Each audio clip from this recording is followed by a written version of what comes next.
राजनीतिक सत्ता का उपयोग न्यायपूर्ण और उदार बुद्धि से करना होगा। इस महीने के पहले हफ्ते में डॉक्टर बाबा साहेब अम्बेडकर नागपुर वनहाट के आसपास दौरे पर गए थे। रविवार 3 मई 1936 के दिन दोपहर में नागपुर स्टेशन पर हजारों अस्पृश्य उनके स्वागत के लिए इकट्ठा हुए थे। मी एस समीउल्लाह खान और राव साहब आर डब्ल्यू फुले नागपुर म्यूनिसिपालिटी की ओर से स्वागत के लिए स्टेशन आए हुए थे। बीड़ी कामगार यूनियन के लोग भी आए हुए थे। शाम को टाउन हॉल में उन्हें नागपुर म्यूनिसिपालिटी की ओर से मानपत्र प्रदान किया गया। मानपत्र का आशय इस प्रकार था: सार्वजनिक कार्यों के अलग अलग क्षेत्रों में आपने काम किया है। अस्पृश्यों के कल्याण के लिए राजनीतिक और सामाजिक कार्य में अत्यंत उत्साह धीरज के साथ आपने लगातार परिश्रम किए हैं। नासिक और महाड में सत्याग्रह कर हिंदू समाज को उनकी चिरकालीन निद्रा से जागृत किया है। अस्पृश्य वर्ग में स्वाभिमान की ज्योत जगाकर समाज में उनके न्यायपूर्ण अधिकारों का एहसास उन्हें दिलाया। अस्पृश्य वर्ग के हकों के लिए और समाज में सही दर्जा पाने के लिए आंदोलन करने का सारा श्रेय आप ही को जाता है। All India depressed classes federation आपके परिश्रम की साक्ष्य देता है। राजनीतिक मामलों में भी आपने ऊंचा दर्जा हासिल किया है।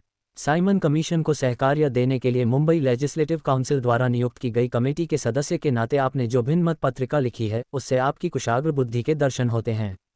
इतना ही नहीं, अपने देश के हित संबंधों की रक्षा करने को लेकर आपकी चिंता भी इसमें व्यक्त होती है। गोलमेज सम्मेलन में अस्पृश्य वर्ग की ओर से आपने जोरदार समर्थन दर्ज किया और पुणे समझौता के बारे में आपका कार्य जगजाहिर है, उसका जिक्र करने की भी जरूरत नहीं पड़ती। मानपत्र का जवाब देते हुए डॉक्टर बाबा साहेब ने कहा, म्यूनिसिपालिटी से मानपत्र लेने का मेरे जीवन का यह दूसरा मौका है।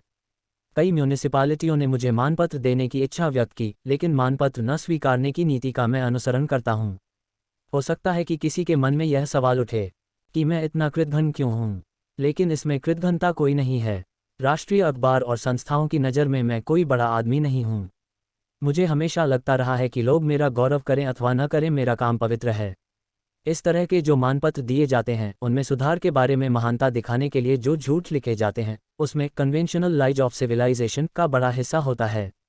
मानपत्र न लेने के अपने निर्णय के लिए मैंने पहला अपवाद वसई म्यूनिसिपालिटी के बारे में किया। कुछ मित्रों की खातिर मुझे वह स्वीकारना पड़ा। नागपुर म्यूनिसिपालिटी इसका दूसरा अपवाद है और मुझे इस बात का दुख भी नहीं है। म्यूनिसिपालिटी के सदस्यों ने इस मानपत्र का खर्चा खुद वहन करने की बात मान ली है। इसी से मैं मानता हूं कि इस मानपत्र के साथ भावनाएं भी जुड़ी हैं। आज के कार्यक्रम का राजनीतिक मंच के तौर पर इस्तेमाल करने के लिए आप मुझे माफ़ करें। मेरे बारे में लोगों में तरह तरह की गलतफहमियां फैलाई जा रही हैं। मुझ पर लोग अपने टीकास्त्र जितना तराशते हैं उतना किसी और पर शायद ही तराशते होंगे।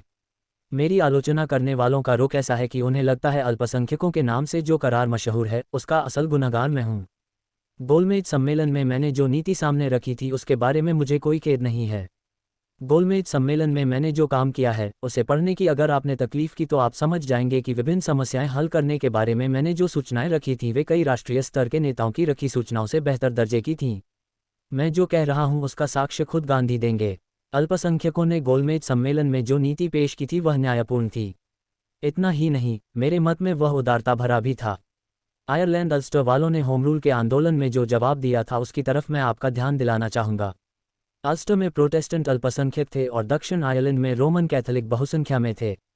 दक्षिण आयरलैंड के प्रतिनिधि श्री रेडमंड ने अल्स्टर वालों से कहा, आप जो चाहें वे सहूलियतें दूंगा, लेकिन इंग्लैंड से जाकर नहीं मिलना, होम रूल को समर्थन दें। शतब कार्सन ने उनसे कहा, शाग लगे आपके होम रूल को, हम कैथोलिकों के राज्य में नहीं रहेंगे। गोलमेज सम्मेलन में भारत के अल्पसंख्यकों ने कहीं भी क्या यह कहा है कि सुरक्षा मिले या न मिले हम हिंदुओं के राज्य में नहीं रहेंगे? बिल्कुल नहीं कहा है। डोमिनियन स्टेटस या होम रूल की राह में हमने कोई अड़ंगे खड़े नहीं किए। हमने सिर्फ इतना ही कहा कि हमें सुरक्षा प्रदान करें। हम में और अन्य देशों के अल्पसंख्यकों में यही महत्वपूर्ण फर्क है। अब अगर सुरक्षा के बारे में बोलना हो तो रोम साम्राज्य में भी पेट्रिशियंस और प्लेबियंस इस तरह के दो हिस्से थे और उनके चुनाव पृथक चुनाव क्षेत्र से ही होते थे। पृथक चुनाव क्षेत्र बनाने में कोई पाप नहीं, उसमें कोई कारस्तानी षड्यंत्र नहीं है। बहुसंख्यक हिंदुओं से मेरा यही कहना है कि अब आप बहुसंख्य हैं, इसलिए जो सत्ता आपके हाथ में आएगी उसका न्यायपूर्ण ढंग से और उदारता से उपयोग करें। भारत की राजनीतिक उन्नति अगर थम गई तो उसकी जिम्मेदारी आपके ऊपर होगी।